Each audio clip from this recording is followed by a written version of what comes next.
Good morning and welcome to Top of the Morning by Mint, your daily essential briefing on business, global affairs, and everything that's shaping our world today.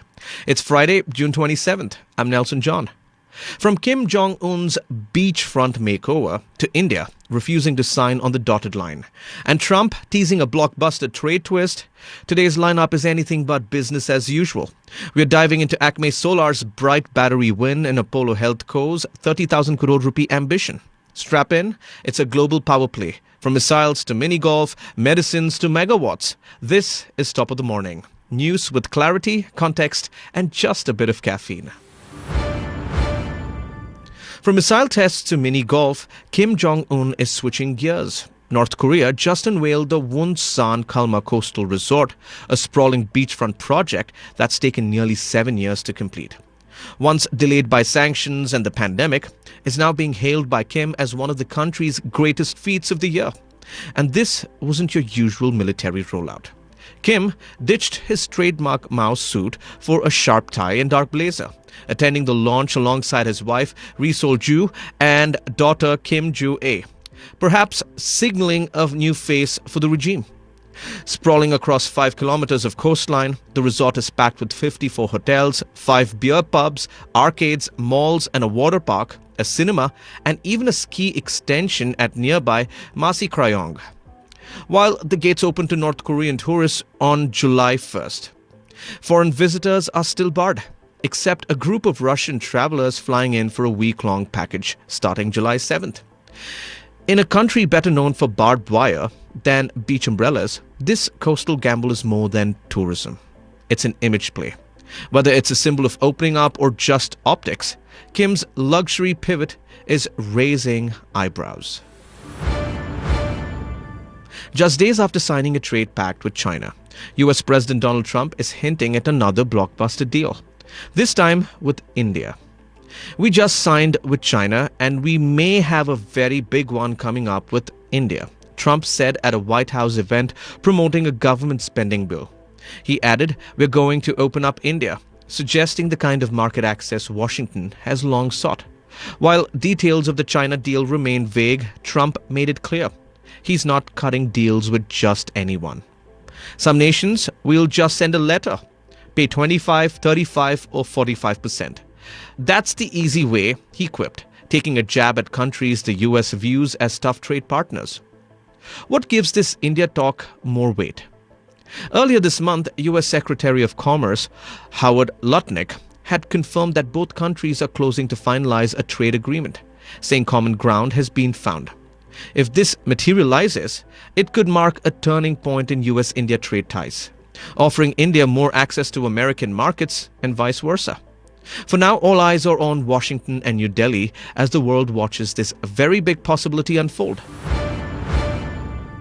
India's Defence Minister Rajnath Singh just sent a strong message by not signing one.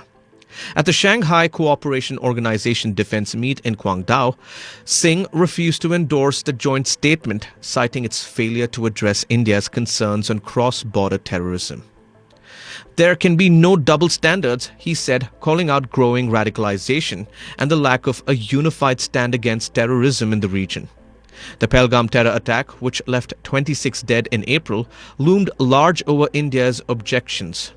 Singh directly named Pakistan-backed Lashkar-e-Taiba and its affiliate, the Resistance Front, as being responsible.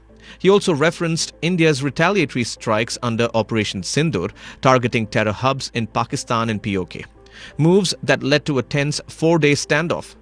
With India opting out, the SCO meeting ended without a joint statement, an unusual outcome for a forum that includes regional heavyweights like China, Russia, and Central Asian nations. India's stance is clear: terrorism, especially state-sponsored, is a red line. Singh's walkout underscores New Delhi's growing impatience with diplomatic vagueness when lives are at stake. Acme Solar is charging ahead. On Thursday, June 26th, Acme Solar Holdings bagged a major win, emerging as the top bidder for NHPC's standalone battery energy storage tender in Andhra Pradesh. The clean energy player will build a massive 270 megawatt, 550 megawatt hour storage system across 2 sites, Kuppam and Khani. "We feel privileged," said Rahula Kashyapa, Acme's chief commercial officer, calling it a milestone in India's green energy transition. And there's a good reason for this optimism. The Kuppam deal comes at rupees 2.10 lakh per megawatt, while Khani fetches 2.22 lakh per megawatt. Plus, Acme is set to receive viability gap funding up to 27 lakh rupees per megawatt hour, or 30% of project cost, whichever is lower. The market liked the news too, sort of. Acme stock closed 0.62% higher at 246.7 rupees.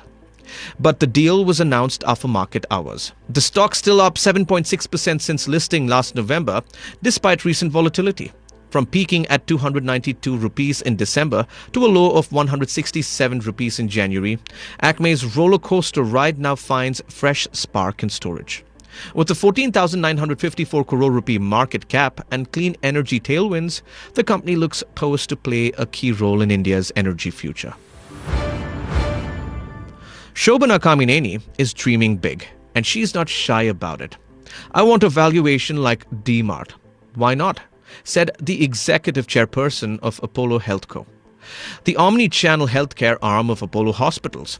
Her target? A 30,000 crore rupees business in the next 5 to 6 years. And the roadmap is already in motion.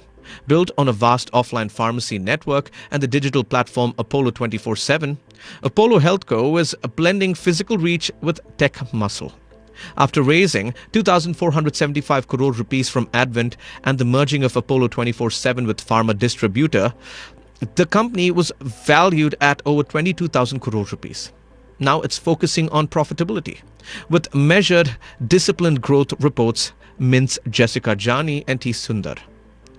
In FY25, Apollo HealthCo clocked 9,093 crore rupees in revenue, up 16% year-on-year, with 3 straight quarters of profitability. Its digital arm crossed 3,000 crore rupees in gross merchandise value and is on track to turn profitable by Q4 FY26. "We've grown our healthcare business at 20% annually for 2 decades, said Kamineni. "We'll keep that momentum going." With its eyes set on retail-like margins and stickier customers, Apollo isn't just scaling up, it's setting a new blueprint for India's healthcare retail. That's all for today. Thank you for joining in. We are eagerly looking forward to our next Top of the Morning episode, which will be packed with the latest news. Until then, this is Nelson John signing off. Have a great weekend.